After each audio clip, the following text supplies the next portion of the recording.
इस चैनल को सब्सक्राइब करें और घंटा दबाना ना भूलें। जाओ जाओ हे मेरे चेलो, करो प्रेम प्रचार। जाओ जाओ हे मेरे चेलो, करो प्रेम प्रचार। जाओ जाओ हे मेरे चेलो, करो प्रेम प्रचार।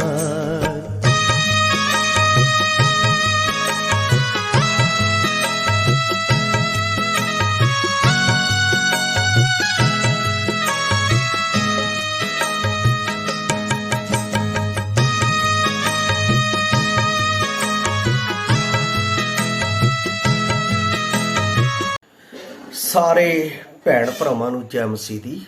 786ਵੇਂ ਸਵੇਰ ਦੇ ਮਨਨ ਵਿੱਚ ਅਸੀਂ ਆਪ ਸਭ ਦਾ ਸਵਾਗਤ ਕਰਦੇ ਹਾਂ।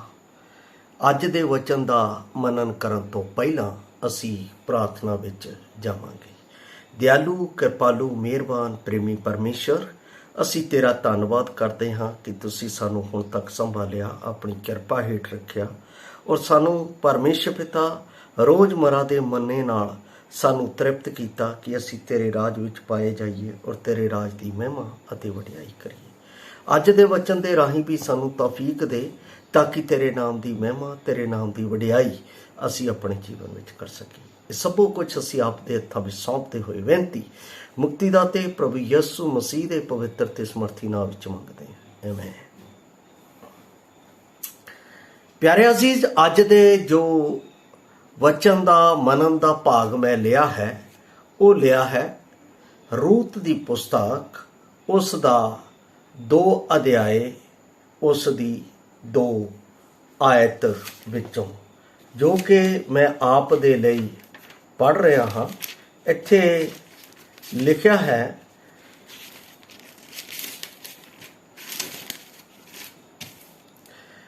ਸੋ ਮੁਆਬਣ ਰੂਤ ਨੇ ਨੁਆਮੀ ਨੂੰ ਆਖਿਆ, ਮੈਨੂੰ ਪ੍ਰਵਾਨਗੀ ਦੇਵੋ ਤਾਂ ਮੈਂ ਪੈੜੀਆਂ ਵਿੱਚ ਜਾਵਾਂ ਅਤੇ ਜਿਸ ਦੀ ਨਿਗਾਹ ਵਿੱਚ ਮੈਂ ਕਿਰਪਾ ਪਾਵਾਂ ਉਸ ਦੇ ਮਗਰ ਛਿੱਲਾ ਚੁਗ ਲਵਾਂ।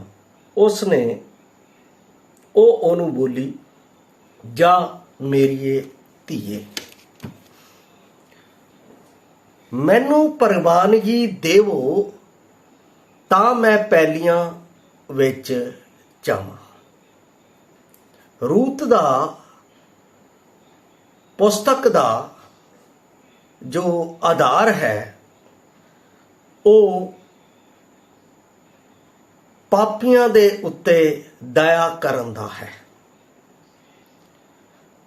ਜਦੋਂ ਇਸ ਪੁਸਤਕ ਨੂੰ ਅਸੀਂ ਪੜ੍ਹਦੇ ਹਾਂ ਤਾਂ ਇਸ ਵਿੱਚ ਅਸੀਂ ਪਰਮੇਸ਼ਵਰ ਦੀ ਦਇਆ ਪਾਪੀਆਂ ਦੇ ਜੀਵਨ ਵਿੱਚ ਵੇਖਦੇ ਹਾਂ। ਇਸ ਖੰਡ ਨੂੰ ਜਦੋਂ ਮੈਂ ਪੜ੍ਹ ਰਿਹਾ ਸੀ ਤਦ ਮੈਨੂੰ ਇਸ ਦੇ ਨਾਲ ਜੋ ਸਬਜੈਕਟ ਮਿਲਿਆ ਹੈ ਉਹ ਮਿਲਿਆ ਹੈ ਪਰਮੇਸ਼ਵਰ ਦੇ ਰਾਜ ਦਾ ਕੰਮ ਜ਼ਿੰਮੇਵਾਰੀ ਨਾਲ ਕਰਨਾ। ਪਰਮੇਸ਼ਵਰ ਦੇ ਰਾਜ ਦਾ ਕੰਮ ਜ਼ਿੰਮੇਵਾਰੀ ਨਾਲ ਕਰਨਾ। ਮੈਂ ਜਦੋਂ ਰੂਤ ਦੀ ਪੁਸਤਕ ਨੂੰ ਪੜ੍ਹ ਰਿਹਾ ਸਾਂ ਤਾਂ ਇਸ ਵਿੱਚ ਇੱਕ ਧਰਮੀ ਪਰਿਵਾਰ ਨੂੰ ਯਰੂਸ਼ਲਮ ਤੋਂ ਮੋਆਬ ਨੂੰ ਜਾਂਦੇ ਹੋਏ ਵੇਖਿਆ।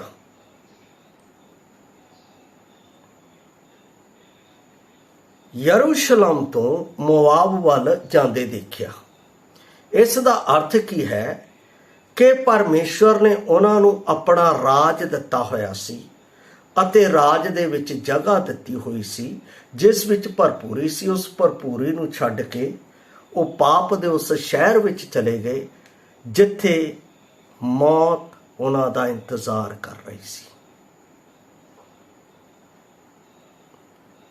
ਕਹਿਣ ਦਾ ਭਾਵ ਚਾਨਣ ਤੋਂ ਦੂਰ ਜਾਣਾ, ਹਨੇਰੇ ਵਿੱਚ ਜਾਣਾ ਹੈ।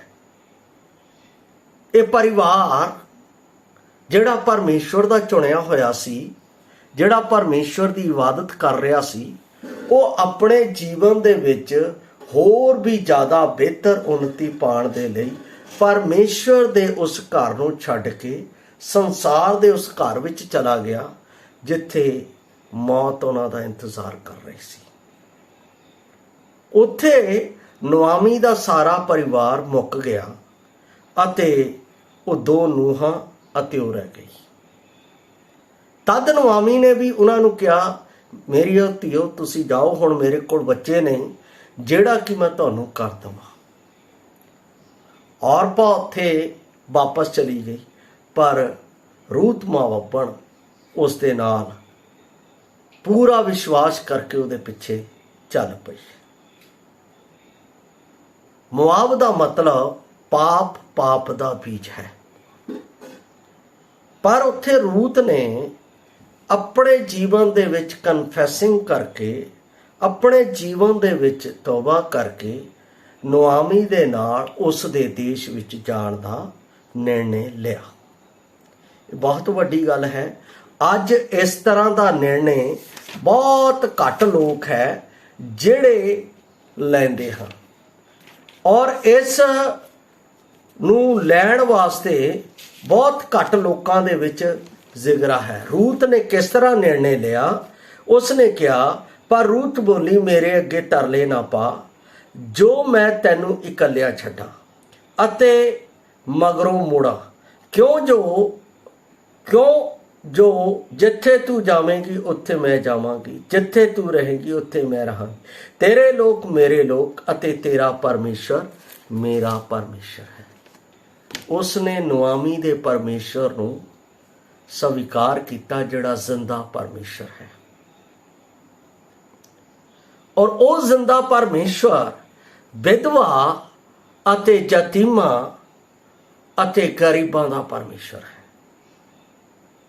ਉਹਨਾਂ ਦੇ ਲਈ ਪਰਮੇਸ਼ਰ ਨੇ ਇੱਕ ਵਿਧੀ ਠਹਿਰਾਈ ਹੋਈ ਸੀ, ਜਿਹੜੀ ਅਸੀਂ ਲੇਵੀਆਂ 22 ਦੇ ਵਿੱਚ ਪੜ੍ਹਦੇ ਹਾਂ, ਜਿਸ ਦੇ ਲਈ ਕਿਹਾ, ਰੂਤ ਨੇ ਮੈਨੂੰ ਪ੍ਰਵਾਨਗੀ ਦੇ ਕਿ ਮੈਂ ਪੈੜੀਆਂ ਵਿੱਚ ਜਾਵਾਂ। ਇੱਥੇ ਅਸੀਂ ਜਦੋਂ 22 ਆਇਤ ਨੂੰ ਪੜ੍ਹਦੇ ਹਾਂ, ਜੋ ਪਰਮੇਸ਼ਵਰ ਨੇ ਇਸਰਾਏਲੀਆਂ ਨੂੰ ਦਿੱਤਾ ਸੀ, ਅਤੇ ਜਿਸ ਵੇਲੇ ਤੁਸੀਂ ਆਪਣੇ ਦੇਸ਼ ਦੀ ਹਾੜੀ ਵੱਢੇ ਤਾਂ ਤੂੰ ਵੱਢਣ ਵੇਲੇ ਆਪਣੀ ਪੈੜੀ ਦੀਆਂ ਨੁਕਰਾਂ ਸਾਰੀਆਂ ਨਾ ਵੱਢੀ, ਨਾ ਤੂੰ ਹਾੜੀ ਦਾ ਕੋਈ ਸਿੱਲਾ ਚੁਗੀ, ਤੂੰ ਉਹਨਾਂ ਨੂੰ ਕੰਗਾਲ ਅਤੇ ਓਪਰਿਆਂ ਦੇ ਲਈ ਛੱਡੇ। ਮੈਂ ਯਹੋਵਾ ਤੁਹਾਡਾ ਪਰਮੇਸ਼ਵਰ ਹਾਂ। ਪਰਮੇਸ਼ਵਰ ਹਰ ਇੱਕ ਦਾ ਖਿਆਲ ਕਰਦਾ ਹੈ, ਔਰ ਇਹ ਪਰਮੇਸ਼ਵਰ ਨੇ ਪਹਿਲਾਂ ਤੋਂ ਹੀ ਉਹਨਾਂ ਦੇ ਲਈ ਠਹਿਰਾ ਦਿੱਤਾ ਸੀ। ਔਰ ਦੂਸਰਾ ਅਸੀਂ ਦੇਖਦੇ ਹਾਂ, ਜਦੋਂ ਵਿਵਸਥਾ ਸਾਰ ਦੀ ਪੁਸਤਕ ਉਸ ਦਾ 24 ਅਧਿਆਏ ਉਸ ਦੀ 19 ਤੋਂ 21 ਆਇਤਾਂ ਨੂੰ ਪੜ੍ਹਦੇ ਹਾਂ। ਮੈਂ ਆਪ ਦੇ ਲਈ ਪੜ੍ਹ ਰਿਹਾ ਹਾਂ 24 ਦਾ 19 ਤੋਂ 21।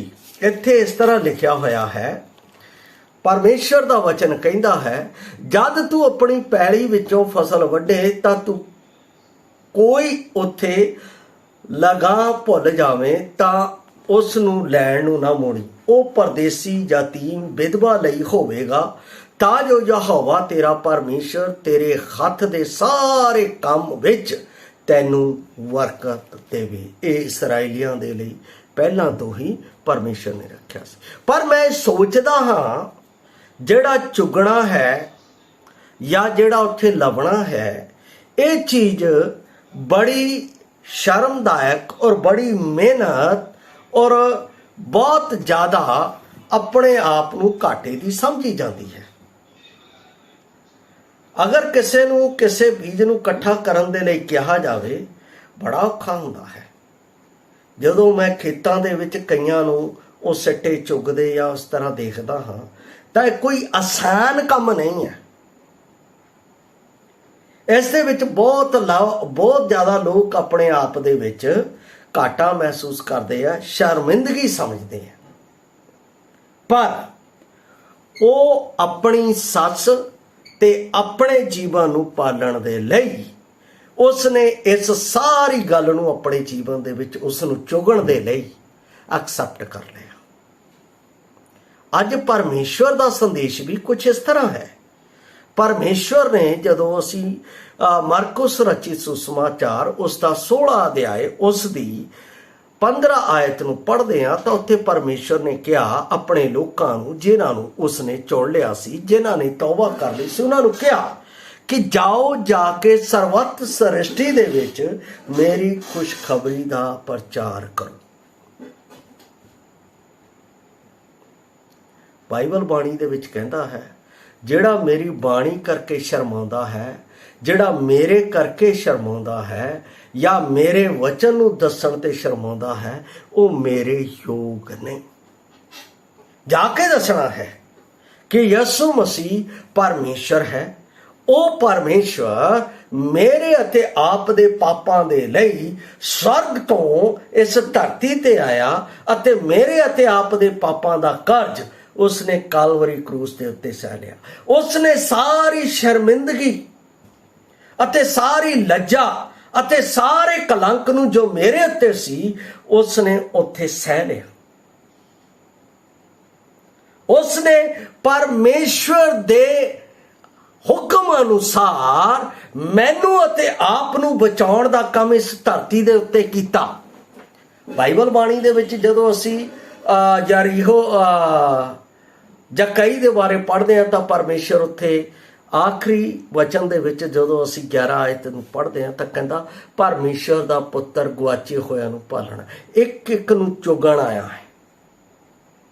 ये आसान काम नहीं है मेरे भाई अते भैण, पर परमेश्वर ने जो मेरे लिए कीता है उस नूं बेखौफ नहीं तड़क न लज्जा दे नाल इस धरती ते जदों मैं काम करांगा तां उसका प्रतिफल मेरे।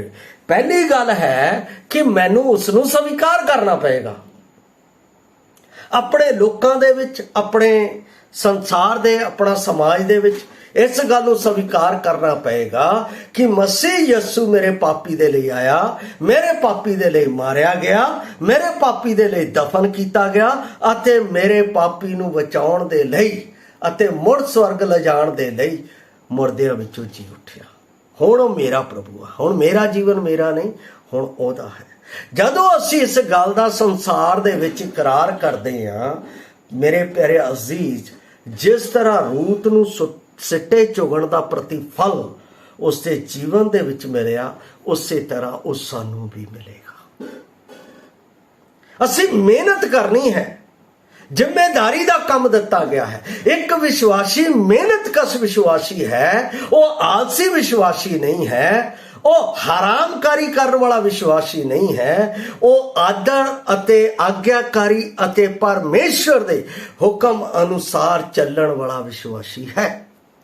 इसलिए तो मैं इस वचन का जो विषय लभ्या है और जो परमेश्वर ने मैनू दिता, परमेश्वर दे राज का काम जिम्मेदारी नाल करना। रूत ने अपनी अते अपनी सस दी जीवन की भेरतपाल का काम लज्जा कलंक अते सारी शर्मिंदगी नूं सहंदे होए कीता है, क्योंकि वो मोआब दे विचों आई। उसने उस परमेश्वर नूं स्वीकार किया और उन्हां लोकां दे विच वर्क किया। जिस तरह वो कर रहे सी उस तरह उन्हें भी उत्थे कीता और वो आग्ञाकारिता दे विच रही, काम करदे भी आग्ञाकारिता दे विच रही। जिस तरह उहदी सस कहंदी सी उसे तरह वो करदी गई और उसे तरह करदी गई तां उसनूं एक परमेश्वर दे जीवन की पोथी दे विच उसके जीवन दे विच सम्मिलित होण दा परमेश्वर वालों उसनूं हक मिल गया।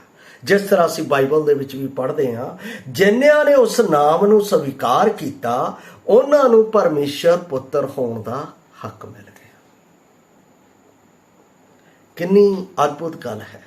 जे असीं परमेश्वर दे इस राज दा काम आग्ञाकारिता दे नाल और उस दे नियम दे अनुसार और परमेश्वर दे प्रेम दे अनुसार करते हाँ तां परमेश्वर उस दा प्रतिफल साडे जीवन दे विच देवेगा, जिस तरह उसने रूत नूं दिता। सिੱਟੇ चुगण दा कि असीं नहीं कह सकते कि आत्मिक रूप विच चुगण द्वारा एक विश्वासी आत्मिक बरकतां दी कदर करदा है। जे परमेश्वर ने उसनूं दित्तियां हन, इसराइल दे इतिहास विच परमेश्वर ने देश का पूरा हक उन्होंने दिता। किहड़ा? इसराइलियां नूं। जाओ जाके जिथे तू अपने पैर की तली रखे हो तेरी हो जाएगी।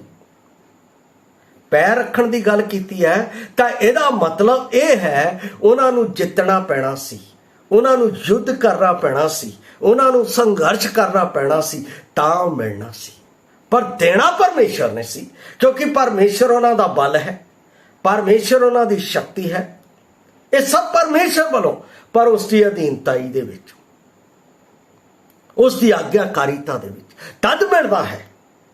जे असी अपने आप दे विच अपने घमंड दे नाल अपनी सोच मैनू बहुत ज्ञान है मैं प्राप्त करने की कोशिश करूँगा, कदे भी नहीं।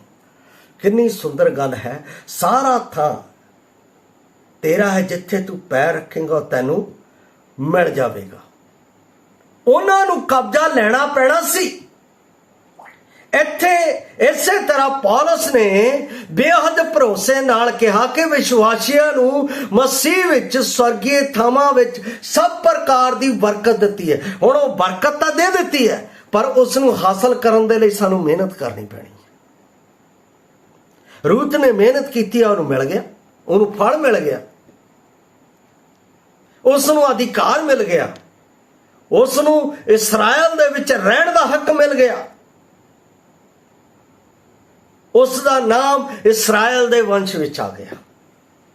कितनी अद्भुत गल है, कितनी महान गल है, पर सानू मेहनत करनी पैनी है।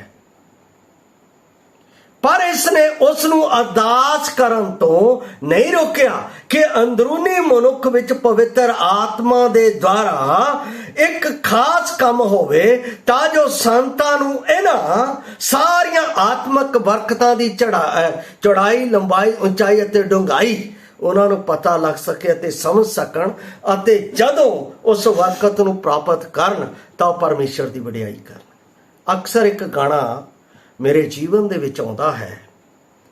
जदों तो मैं प्रभु दे विच आया, मैनूं 32 साल प्रभु दे विच हो गए।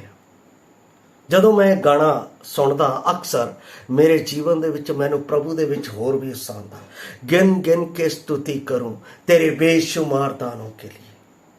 जिद्दां जिद्दां असीं मेहनत करदे आ, परमेश्वर दे दान बेशुमार साडे जीवन दे विच आउंदे आ, पर वफादारी नाल, पर ईमानदारी नाल, झूठ दे नाल नहीं, बुराई दे नाल नहीं, छल कपट दे नाल नहीं। भावें किहो जे भी हालात विच हो, भावें तुसीं मरण वाले हालात दे विच होवो, भावें तुसीं दुख दे हालात विच होवो, भावें तुसीं कलेश दे हालातां दे विच होवो, भावें तुहानूं अपने सताण वाले होण, भावें तुहाडा समाज तुहाडे विरोध विच होवो, पर परमेश्वर दे राज दे काम दे लई वफादारी नाल, ईमानदारी नाल, आग्ञाकारिता दे नाल, उसके अनुशासन दे नाल उसके राज का काम करते रहो। परमेश्वर उसका प्रतिफल आप दे जीवन विच देवेगा।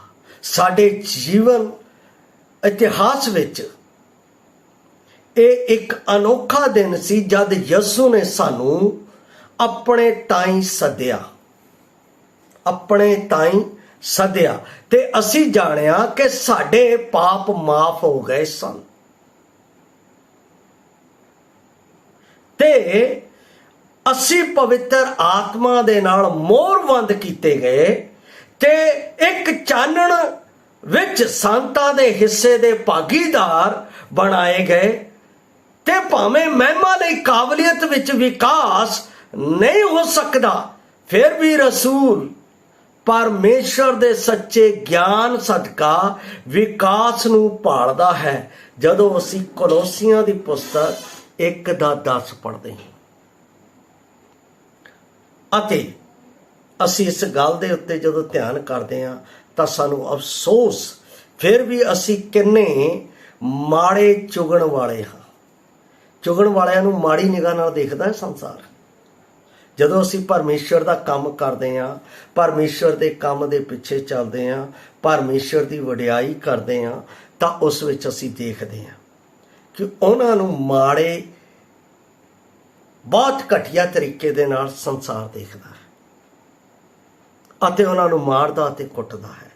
पर जिहड़े जर लैंदे है, ਬਾਈਬਲ ਦੇ ਵਿੱਚ ਲਿਖਿਆ ਪਰਮੇਸ਼ਰ ਉਹਨਾਂ ਨੂੰ ਉੱਚਿਆ ਕਰੇਗਾ, ਉਹਨਾਂ ਨੂੰ ਆਪਣੇ ਰਾਜ ਦੇ ਵਿੱਚ ਸਰਾਹੇਗਾ, ਉਹਨਾਂ ਨੂੰ ਉੱਚਾ ਸਥਾਨ ਦੇਵੇਗਾ। ਇਹ ਸਾਡੇ ਲਈ ਹੈ ਜੇ ਅਸੀਂ ਪਰਮੇਸ਼ਰ ਦੇ ਰਾਜ ਦਾ ਕੰਮ ਜ਼ਿੰਮੇਦਾਰੀ ਨਾਲ ਚੁਗਣ ਦੇ ਵਿੱਚ ਕਰਦੇ ਹਾਂ, ਭਾਵ ਲੋਕਾਂ ਦੇ ਵਿੱਚ ਖੁਸ਼ਖਬਰੀ ਸੁਣਾਉਣ ਦਾ ਕਰਦੇ ਹਾਂ। ਮੈਂ ਸਮਝਦਾ ਹਾਂ ਜਿਨ੍ਹਾਂ ਨੇ ਵਿਸ਼ਵਾਸ ਕੀਤਾ ਹੈ ਉਹਨਾਂ ਨੂੰ ਪਰਮੇਸ਼ਰ ਨੇ ਚੁਗਣ ਦਾ ਕੰਮ ਦਿੱਤਾ ਹੋਇਆ ਹੈ, ਅਤੇ ਜਿਹੜੇ ਇਮਾਨਦਾਰੀ ਨਾਲ ਕਰ ਰਹੇ ਉਹ ਫਲ ਦੇ ਭਾਗੀਦਾਰ ਹੈ। ਜਿਨ੍ਹਾਂ ਨੇ ਹਜੇ ਤੱਕ ਇਸ ਚੁਗਣ ਦੇ ਕੰਮ ਨੂੰ ਪ੍ਰਾਪਤ ਨਹੀਂ ਕੀਤਾ ਉਹਨਾਂ ਦੇ ਅੱਗੇ ਬੇਨਤੀ ਹੈ ਕਿ ਉਹ ਵਿਸ਼ਵਾਸ ਕਰਨ ਕਿ ਪ੍ਰਭੂ ਯਿਸੂ ਮਸੀਹ ਮੇਰੇ ਲਈ ਮਾਰਿਆ ਗਿਆ, ਗੱਡਿਆ ਗਿਆ ਤੇ ਤੀਸਰੇ ਦਿਨ ਜੀ ਉੱਠਿਆ, ਹੁਣ ਉਹ ਮੇਰਾ ਪ੍ਰਭੂ ਹੈ।